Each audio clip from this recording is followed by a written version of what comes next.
It was a cold, moonless night when three childhood friends, Aryan, Vikram, and Karan, decided to visit a forgotten village called Sarpura, hidden deep within the woods. Sarpura had been abandoned for decades, shrouded in mystery and eerie folklore.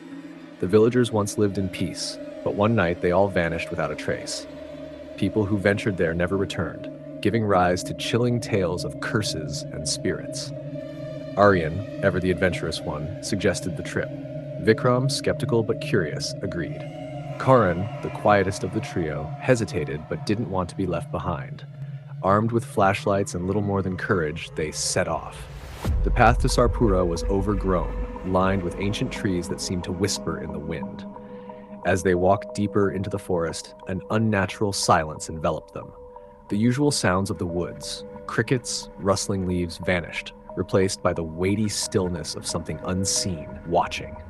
After hours of trekking, they finally saw the crumbling structures of Sarpura emerge from the darkness. The village was untouched by time, yet crumbled as if the world had forgotten it existed.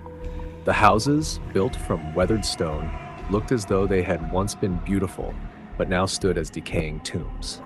"Let's explore," Aryan said, trying to mask the nervousness in his voice. He pointed to the largest structure, what appeared to be the village head's mansion, yet looming ominously at the center of the village. As they approached, Karan noticed something strange. "Do you guys see that?" He pointed to a flickering light in the mansion's window. The village had no power, and none of them had seen anyone else. Vikram's throat tightened. Maybe it's just a reflection from the moon. But there was no moon. They stood in front of the mansion's door, which swung open with an unsettling creak. Inside, the air was thick and musty, as though it hadn't been disturbed in years. The temperature dropped noticeably, and the darkness seemed almost alive, pulsing and swallowing their flashlight beams. They stepped inside cautiously, their footsteps echoing in the hollow corridors. The mansion was full of old furniture, books, and strange relics. But there was no sign of recent life, just an overwhelming feeling that they weren't alone. Suddenly, they heard a soft sobbing sound coming from upstairs. Karen froze. "Did you hear that?" Vikram nodded, his face pale. "It's coming from up there." "Maybe someone needs help," Aryan suggested, though his voice betrayed him. Reluctantly, they climbed the rickety stairs, each step groaning under their weight. As they reached the top, the sobbing grew louder, more distinct. It led them to a door at the end of the hallway. The door was ajar, and from within, they could see a faint glow. A candle, flickering. Aryan pushed the door open, and inside, they saw her, a woman, her back turned to them, sitting on the floor, cradling something in her arms.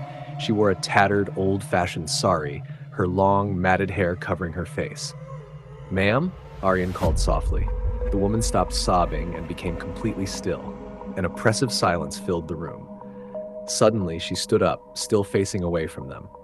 A chill ran down Vikram's spine as he noticed something peculiar. The woman's feet were twisted backward. Before they could react, she slowly turned toward them. Her face, devoid of eyes with deep, hollow sockets, was twisted in an eternal scream, her mouth open impossibly wide, revealing rows of jagged teeth. She was not human. Karen screamed, but it was too late. The door slammed shut behind them with a deafening bang. The candles blew out, plunging them into darkness. The only sound was the raspy breathing of the woman, or whatever she was, as she approached them, her footsteps unnaturally slow and deliberate. Vikram fumbled with his flashlight, its weak beam flickering to life, but it only illuminated the horror. Her figure was now hovering above the ground, her twisted feet dangling, her face frozen in that nightmarish scream. Aryan grabbed the door, trying to force it open, but it wouldn't budge. "We need to get out of here," he shouted, panic overtaking him. The woman let out a blood-curdling shriek that echoed through the mansion, shaking the very walls. The sound was so piercing that it made their heads throb in pain. Vikram turned to Karan, who was standing motionless, staring blankly at the woman. "Karan, snap out of it!" he yelled, shaking him. But Karan's eyes were empty, his face expressionless. Slowly, without warning, he began walking toward the woman, as if in a trance. "Karan, no!" Aryan grabbed him, trying to pull him back, but Karan's body was cold, stiff, and unmovable. With a violent jerk, Karan broke free of Aryan's grip and stepped directly in front of the woman. She reached out her skeletal hands, her hollow eyes locked onto Karan's, and in one swift motion she enveloped him in darkness. The room erupted in a whirlwind of shadows and screams, the very fabric of reality tearing around them. Aryan and Vikram, helpless, watched as Karen's body was pulled into the void, disappearing into the darkness with one final agonizing scream. And then, silence. The door suddenly burst open, and Aryan and Vikram tumbled out of the room, gasping for breath. They scrambled to their feet and ran out of the mansion, out of the village, not stopping until they reached the safety of the forest. Breathless and trembling, they finally dared to look back. The village of Sarpura was gone.